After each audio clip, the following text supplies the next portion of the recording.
আমরা মনের দিক থেকে শক্ত হতে হবে। আমার ভাইয়ের রক্ত। আসসালামু আলাইকুম। ফিরোজ ভাই ভালো আছেন আপনারা? ভাই কেমন আছেন ভাই? এই তো আছি আলহামদুলিল্লাহ। ভাই সাপোর্ট করবেন সবাইকে। ভাই এটা যদি না করে তাহলে আমি মানুষের কথা রই না। আপনার আমাদের সবার আন্দোলন ইনশাআল্লাহ বিজয় আসবে ভাই। ইনশাআল্লাহ দোয়া করেন ভাই। আপনারা আগে আসছেন, কাজ করব, জানি আমরা দেশকে আরো ভালোভাবে এগিয়ে নিয়ে যেতে পারি। আমরা অনেক খুশি ভাই, অনেক খুশি আপনাদের আসলে। ভাই চলে যান ভাই, আপনি আপনার আসসালামু আলাইকুম ভাই। ভাই চলে যান, ভাই চলে যান ভাই, বাড়ি চলে যান ভাই। ওকে ওকে ভাই, আসসালামু আলাইকুম। ভাই এই আলিম আপনার ভিডিও দেখি ভাই, আমি কারণ ভালো আছেন? ভালো আছেন? এই তো ভালো আছেন ভাই। জি আলহামদুলিল্লাহ।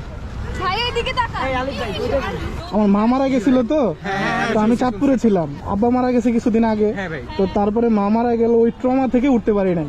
ফেসবুকে যখন ঢুকছি আমার ওই ট্রমা ভুইলা আমার এই ছোট ভাই বোন মারতেছে, মানে আর আমি আর সহ্য করতে পারি না। পরে আমি চাঁদপুর থেকে চলে আসছি ঢাকা। পরে শুনলাম যে এইখানে মানে সবাই আছে, পরে ভাবলাম যে এখানে আসি, এই জন্য আমার আশা। জি আপনারা যারা এই ভিডিও দেখতেছেন গার্ডিয়ানরা সবাই মাঠে নামেন, আমাদের হেল্প করেন। আপনারা না আসলে আমরা অসহায়, আপনারা নামেন মাঠে। এদিকে ভাই। সবার জন্য দোয়া রাখবেন।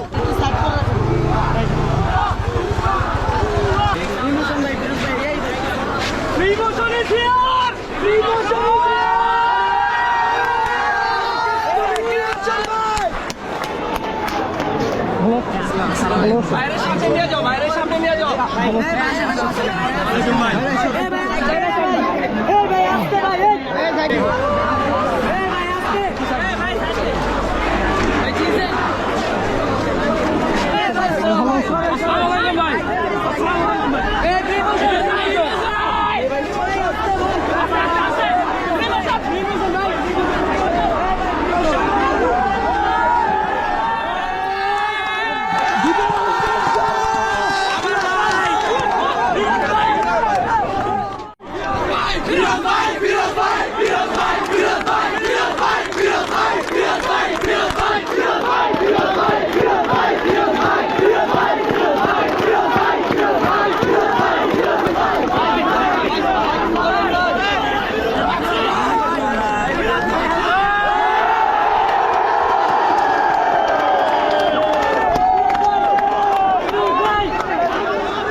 আসসালামু আলাইকুম ভাইরা।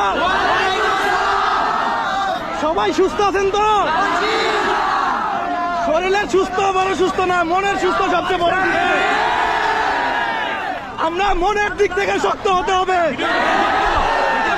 আল্লাহ যদি বাঁচিয়ে রাখে তাইলে আমাদের এই বিজয় সুনিশ্চিত ইনশাআল্লাহ। ঘরে বসে থাকার সময় এখন না। আল্লাহ আমাদেরকে যতদিন বাঁচিয়ে রাখে ততদিন আমরা এই স্বৈর সরকারের বিরুদ্ধে লড়ে যাব। রক্ত বিজয় দেব না, আমার ভাইয়ের রক্ত বিজয়